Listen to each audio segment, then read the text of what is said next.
조금 더 날씬해지기 위해 다이어트를 하는 사람들.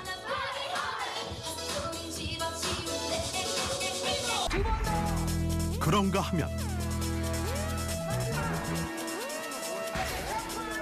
살기 위해 살을 빼는 사람들이 있습니다. 아우 다리, 아우 다리, 아우 다리 부족했다. 다이어트 부작용이라고 얘기하더라고요. 살 뺐다 또 쪘다 그런 다이어트를 한 10번도 더 했었거든 내가. 많이 쪘어요. 이렇게 보시면은. 비만이라고 하면은 단순히 살이 쪄서 미용적으로 보기가 싫다로 끝나는 것이 아니라 우울증과 같은 신경정신과적인 질환으로까지 발전할 수 있으니 자칫 당신의 건강은 물론 인생까지도 망가뜨릴 수 있는 비만. 내장 지방은 혈액 속으로 직접 지방을 흘려보내 혈관을 망가지게 해서 심내혈관 질환의 위험을 높이게 됩니다. 그러나 아무리 다이어트를 해도 살이 빠지지 않는 이유가 장 속에 있었다는 사실 알고 계십니까? 비만 세균 때문에 슬픈 그들의 사연이 시작됩니다.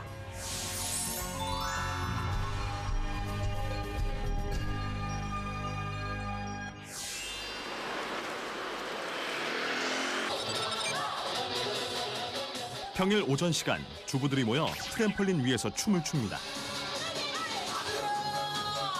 평지에서 뛸 때보다 쉽다고는 하지만 운동량이 만만치 않아 보이는데요. 그런데 신나는 동작 뒤에 가려진 환맺힌 표정들이 보이시나요?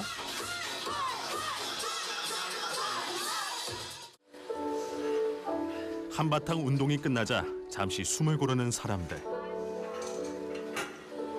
사실 이런 극한의 다이어트가 처음은 아닙니다. 다이어트는 평생 했죠. 덴마크 다이어트 했었고요. 황제 다이어트 했었고요. 그 다음에 뭐 원푸드도 했었고 그 디톡스도 했었고. 최근 미국의 존스 홉킨스 대학은 암 발생 원인 1위를 차지하고 있던 흡연이 머지않아 비만에 자리를 내줄 것이라는 연구 결과를 발표했습니다. 비만에 의해 국민 건강이 위협받고 있는 것은 우리나라 또한 마찬가지. 여성의 경우 10명 중 2명 이상이, 남성은 10명 중 4명이 비만에 해당하며 고도비만 인구 또한 계속해서 증가 추세입니다. 비만이라고 하면은 단순히 살이 쪄서 미용적으로 보기가 싫다로 끝나는 것이 아니라 고지혈증이라든지 당뇨, 지방간 등과 같은 대사 질환을 일으킬 수도 있고요. 고혈압이나 심장 질환, 심혈관계 질환의 원인이 되기도 하고요.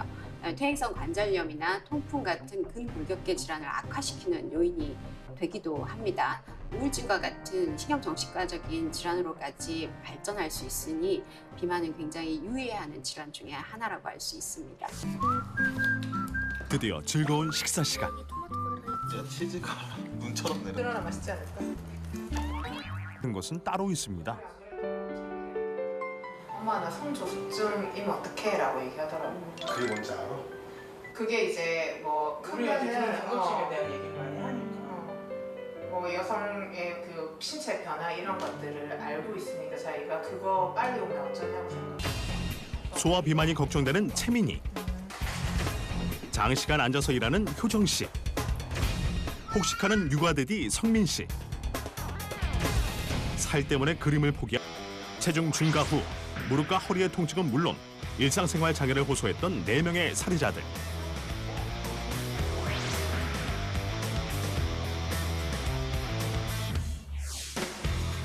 제작진은 병원의 도움을 받아 기본 체격부터 체지방량, 그리고 장내 세균 검사까지 살해자들의 건강 상태를 알아봤습니다.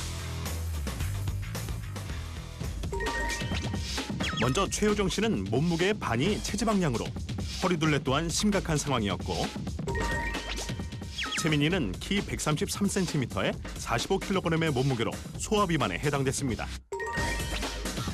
화가 은선혜 씨는 몸무게에 비해 허리둘레가 위험 수준으로 나왔고, 추성민 씨 또한 비대해진 허리둘레가 가장 큰 문제였습니다.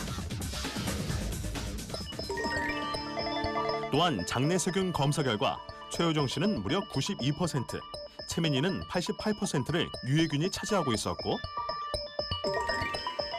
화가 은선혜 씨는 90%, 추성민 씨는 72%로 4명 모두 유해균이 압도적으로 많았습니다.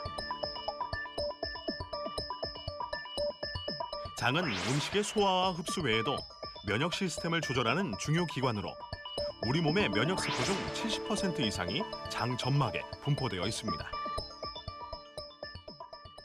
사람의 장 속에는 약 1.5kg에 해당하는 무게로 약 100조 마리의 세균들이 존재하는데요. 이 세균들은 유해균과 유익균으로 나눠서 볼 수 있습니다. 네, 이런 유해균들을 증식시키는 그런 환경적인 요인으로는 나이라든지 항생제 남용, 인스턴트 식품 이런 것들이 있고요. 특히나 스트레스가 또 유해균을 늘리는 데 일조를 하는 중요한 요인이라고 합니다. 2006년 네이처지에 따르면 비만한 환자들이 마른 사람에 비해서 장내에 유해균들이 훨씬 많다는 것을 보여주고 있습니다. 결국 장내 유해균이 많을수록 비만이 될 가능성이 크다는 건데요. 이러한 사실은 논문을 통해서도 밝혀졌는데요. 워싱턴 대학의 제프리 고든 박사는 비만과 관련된 인간의 장내 세균 검사 결과를 네이처지에 발표하기도 했습니다. 이 같은 연구 결과는 쥐 실험을 통해서도 나타났습니다. 같은 먹이를 먹는 쥐들을 두 그룹으로 나누어 장내 세균을 투입한 결과 유해균이 많은 쥐일수록 뚱뚱한 쥐가 많았는데요. 성균이라고 알고 있는 유익균을 살아있는 미생물 상태로 섭취하는 것이 프로바이오틱스. 그리고 프로바이오틱스의 먹이가 되는 것이 바로 프리바이오틱스입니다. 이때 프리바이오틱스와 프로바이오틱스를 함께 섭취하게 되면 유산균 한 마리당 최대 2,500억 마리까지 증식한다는 보고가 있습니다. 이런 프리바이오틱스 성분은 양배추, 옥수수, 고구마, 콩 등 대부분 섬유질이 풍부한 음식에 함유되어 있습니다. 뚱보균이 늘어나면 장에서 만들어져야 할 효소와 호르몬 생성에 장애가 생겨서 소화 흡수 기능이 떨어지고 또 세포들도 포도당을 효율적으로 흡수하지 못하게 되기 때문입니다. 한편 사례자들 중 가장 걱정이 되는 것은 채민이. 133cm에 45kg의 몸무게는 고도 비만에 해당하기 때문입니다. 성인이 되어서 비만이 된 경우에는 지방세포수는 정상이지만 지방세포의 크기가 커지는 지방세포 비대형 비만이 대부분입니다. 소아비만인 경우에는 성장기에 있다 보니 온몸의 세포수가 증가할 수밖에 없는데요. 그에 따라서 지방세포수도 증가하고 지방세포의 크기까지도 같이 증가하는 지방세포 혼합형 성인 비만으로 이행될 수 있는 가능성이 한 80에서 85% 정도나 된다고 합니다. 그래서 성인 비만보다 소아 비만이 훨씬 더 위험하다고 할 수 있고요. 그리고 소아 비만의 아이들 경우에는 대부분 놀이나 운동 능력이 또래 아이들보다는 떨어지다 보니 전반적으로 열등감이 좀 더 높은 경우가 많고요. 여러 가지 정서 장애들을 앓게 되는 경우들이 많기 때문에 훨씬 더 주의를 요한다고 할 수 있습니다.